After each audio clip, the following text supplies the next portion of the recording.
Welcome to the Estates Made Simple podcast. My name is Jenna with Guardian Estate Company, and I'm here with Gordon Vanderleek of Vanderleek Estate Law. I guess I should ask are you called Estate Law, Gordon? No, just Vanderleek Law. Vanderleek Law. My apologies. So we are on a mission to simplify the world of estate administration, and we are very passionate about this topic, as all of our topics, and we look forward to having a lively debate and discussion. Yeah, absolutely. We enjoy all the discussions that we have. I think the estate administration area is ripe with a lot of topics, and today's topic about what happens between when somebody dies and when you get probate. We have some expenses that have to be paid and accessing funds. Generally, the banks will freeze accounts when somebody dies.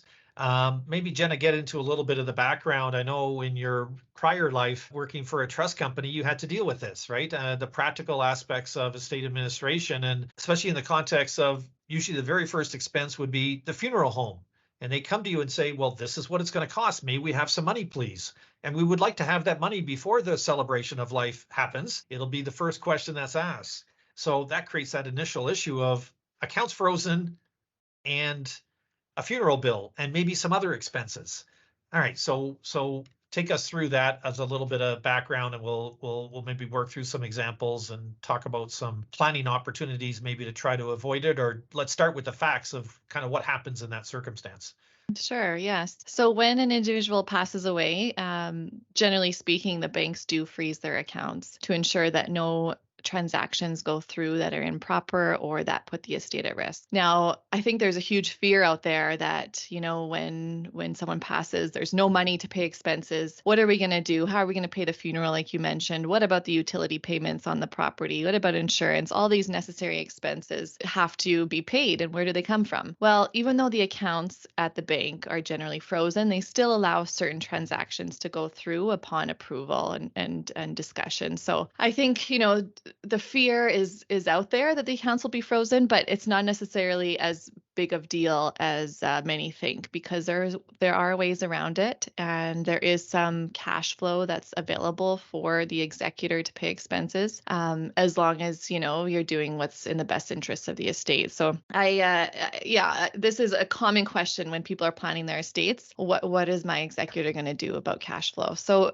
Gordon, in your experience, what would you say are some common expenses that banks and other financial institutions typically allow coming out of the deceased account prior to obtaining the grant of probate? As a general rule, what I find is the banks are comfortable if they're paying monies to a third party. So I start with, it'll be harder to get them to give money to you for reimbursement, because that starts to look like, well, maybe it's part of a distribution, right? But if they just have to pay utilities, if they have to pay, like let's take the funeral home as an example, typically that's not contentious, right? That's a common, every estate has some sort of expenses. You've got the event itself, there's the disposition of the body. So you got to buy a casket or an urn. There's maybe a cremation cost. You got to buy a plot at the cemetery if the body's interned in a cemetery. Then those are generally common and known expenses that are not contentious.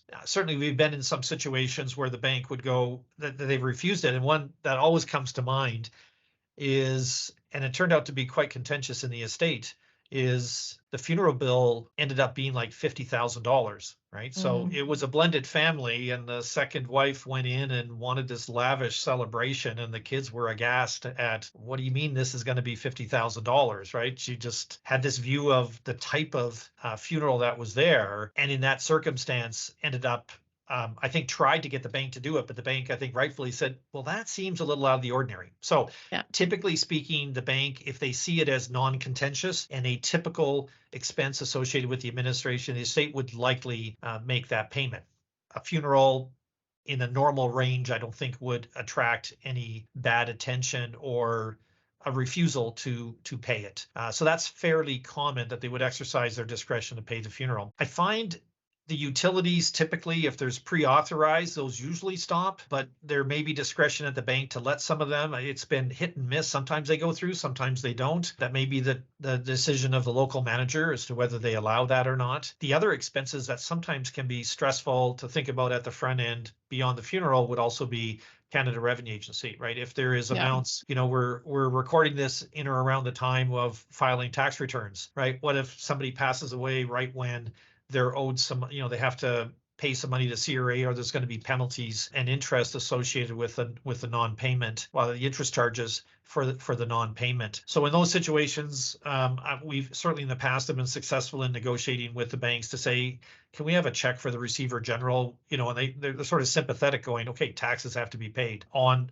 that. So those are some of the expenses. And in fact, on the funeral expenses, what I find works best is to say, if the person has already paid it, get the bank to pay the funeral home directly, and then the funeral home will credit the credit card perhaps, or reimburse the person who paid it. There's Yeah. more willingness to pay the funeral home than pay the person who paid the funeral. So they generally are looking for ordinary non-contentious expenses that they typically see on an estate, and will limit it to that.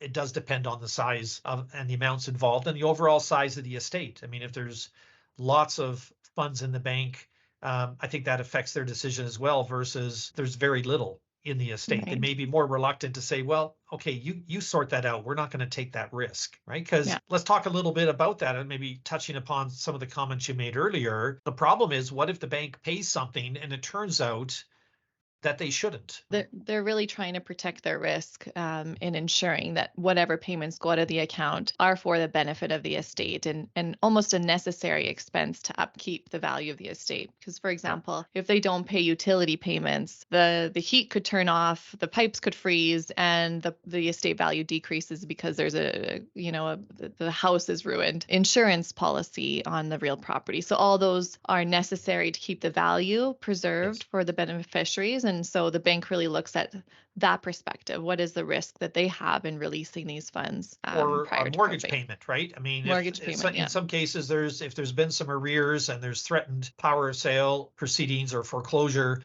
to avoid additional legal costs, you might be able to talk the bank into being able to do that. One of the things that I think is helpful to talk about is, I think what commonly happens at the banks, maybe without the benefit of prior professional advice, is it seems common that the solution for this is, well, let's make things joint. Put your adult child in joint names on that account. And in that situation, that can create, it may solve the problem and allow access to that money, but can create all sorts of other issues. I don't know if you've seen situations where that has happened in the past. I know I've certainly seen that, and there's some problems associated with that as the solution.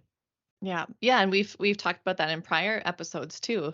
Joining accounts with an adult child definitely does increase the potential litigation in the estate and increase the issues that can arise. So I would say, when you're taking a look at your risk or your concern about what expenses can be paid after your death, really list them all out. What expenses are you worried about? The funeral bill, utilities, insurance, as we mentioned, typically those can be allowed through your account. So maybe your worry is not as necessary as you think it is. And there's ways around it too, from the executor perspective. Let's say there's an expense that the bank will not allow to go through. The executor could pursue some loans on behalf of the estate. I know it's sort of the last case resort, but let's say the property needs some renovations prior to be sold. And that's a huge expense that typically banks won't allow. So you can pursue a loan to fund those renovations if necessary.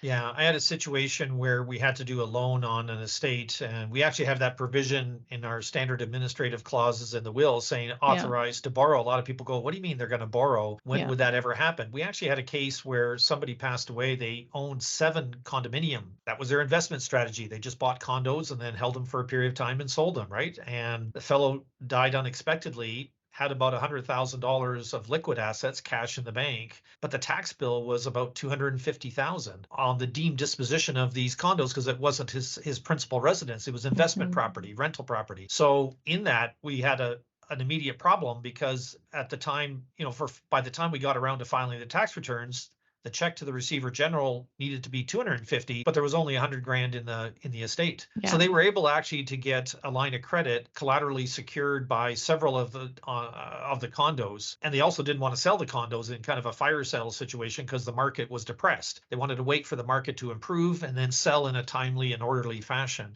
which they ultimately did. And they did pay some expenses on the line of credit, but that was cheaper than having the interest accumulate with Canada Revenue Agency, right? Yeah. And getting maybe into a collections situation with additional costs, or CRA coming in and trying to freeze accounts or do all those things, right? So they dealt with it in an orderly fashion by borrowing against the assets of the estate. So in that situation, sometimes, yeah, there's a need for that. That wasn't the immediate one, but even if you have probate, there wasn't enough money, and then you have to borrow. I think historically people have had the view of this is going to be an enormous problem because probate takes forever. So again, as we've talked about, I think in prior episodes, there have been improvements in Alberta with regard to the timelines for the turnaround for probate. And once you have that grant to probate, you will be able to access those funds, create an estate account, put all the monies into the estate account and start paying bills.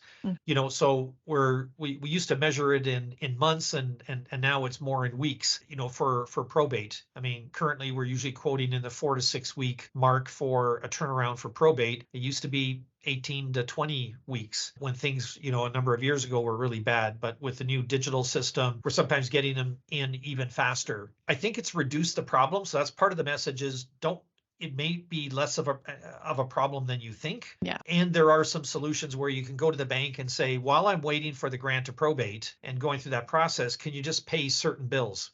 Yeah. The other situation where we get involved with is sometimes we have to get involved in writing letters, and we'll talk to the creditor saying, don't worry, there's enough money, you're going to get paid. It's just we're going through the probate process, and most people understand that and would be sympathetic, knowing they're eventually going to get paid, that you can negotiate some terms and hopefully avoid any legal action being instituted what's in terms of what's there. But sometimes you do get involved in the court system, and we have to deal with that while we wait. But it's happening less often now because the probate process has been improved. So the point of all that is to say, evaluate the problem, because the problem may be bigger than what it actually is. And your solutions of saying, let's use, put your kids on title so they can pay the bills, maybe creating other problems. So maybe we'll put a link in the show notes for access to those other episodes where we talk more about that particular topic. So I guess the message would be, if you find yourself in a situation where you're the executor or the administrator of an estate, you have these immediate expenses, get some advice in terms of what solutions are possible and do some negotiation, exhaust those avenues first. You may be pleasantly surprised that you can get the cooperation with the bank. Yeah, I think that ensures the protection that's there for the accounts being frozen. Most people perceive that as a negative thing. I guess in my world, I see it as a positive. I mean, positive maybe is even the wrong word, but it's a necessary protection, because I've certainly seen situations and had estates where we have learned that the wrong person has attempted to access those monies. And I remember having conversations with a client saying, that's why banks freeze the accounts. Yeah. Because they want to know the right person is going to show up. And the probate process means you have to get the permission of the court. You have to fill in information, which is under oath, and you're providing all those assurances to the court in terms of the accuracy of the information being provided, and you have to give notice to all the people who have an interest in the estate. So once you get the order, that means no one's contested it. It means it is a valid will, or the person has priority to apply for a grant of administration on an intestate situation. That's the protection. That's why they're asking for that order, not that they're trying to make life miserable for people who are administering estates, but they need to know the right person is showing up. And Right. what if somebody shows up with an old will, it was revoked, and they're trying to mislead the bank and gain access to the money, the bank could be liable and ends up getting sued, saying you didn't ask for the proper legal authority before you had that money. So it may be something you have to talk to a lawyer about to say what options are available, but know that there are some options. And oftentimes we can manage that problem through some negotiation and try to elicit the cooperation of the bank. Yeah, and I think from a planning perspective, you touched on some important topics. Really consider what expenses need to go through. Put a clause in your will, the power to borrow. And then, you mentioned when we were talking before the show is consider prepaying your funeral, so you don't even have Yes. that expense right on the table, and that alleviates several $1,000s of potential costs after your death.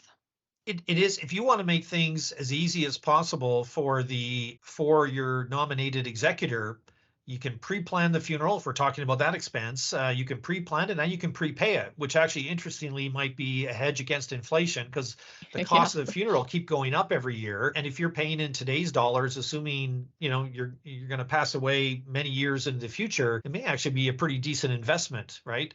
From that perspective, yeah, prepaying is an option. I think a lot of people go, I don't want to part with the cash today, but if you have the resources, it makes it very easy. No one has to get a credit card out because it's been prepaid. You can go and buy the plot if you know where you want to be interned. So there are some options there that you can do as part of the process to alleviate this issue. I think that's better than naming beneficiaries or putting people on in joint names. It just muddies the water with regard to what's an estate asset, what's not, and all the issues associated with putting adult children on bank accounts. So prepay, negotiate with the bank, see if the lawyer can be involved to help get the cooperation of the bank to pay, or otherwise just defer until you have the grant of probate, and then you have the ability to access the money and pay the bills in an orderly manner. And most people will wait. I think the funeral homes generally want to have it beforehand, so that's the one you probably have to deal with. Otherwise, see if you can negotiate extensions of time, and then make sure you file and get that application for probate in as quickly as possible. And I would say also use a professional who's familiar with that area, because some people say, well, I'll do it myself. And then if you make a mistake, now you have to resubmit, and then Yeah. there's further delays, right? So if you mess up the probate application process, that will delay getting the ultimate order, and then delays you dealing with creditors, the people who have to be paid on that. But certainly develop a communication strategy, let them know what's going on. That hopefully minimizes the impact of that problem. Well, just as you mentioned about the probate application, I once had a probate application rejected or denied because I forgot an S on the word brother or brothers or what I don't even recall the issue, but very simple mistake, and it delayed the estate administration. So a lesson for all your executors out there: be precise as possible. And I think that is a good summary for this discussion. Yeah, no, we've had those too. I remember a situation where a client came to us, they'd been rejected the third time and then threw their hands up and say, can you help? And then we were able to get it through fairly quickly. It was a fairly common mistake. I can see how a layperson would trip up on it, but that's where if you go to somebody who's familiar with the process, they understand the current rules, because the rules do change, and you need to know what those current rules, hopefully a professional being involved in that capacity will ensure that the application goes through as quickly as possible, because you avoid those mistakes. Yeah. Well, thanks, Gordon, for the chat today. And thank you, everyone, for Always a listening. delightful. Yes, always delight. Please feel free to subscribe on wherever you listen to podcasts, and check us out on YouTube. And we look forward to hearing from you and seeing you next episode. Thanks, Gordon. All right. You have a great day. You too.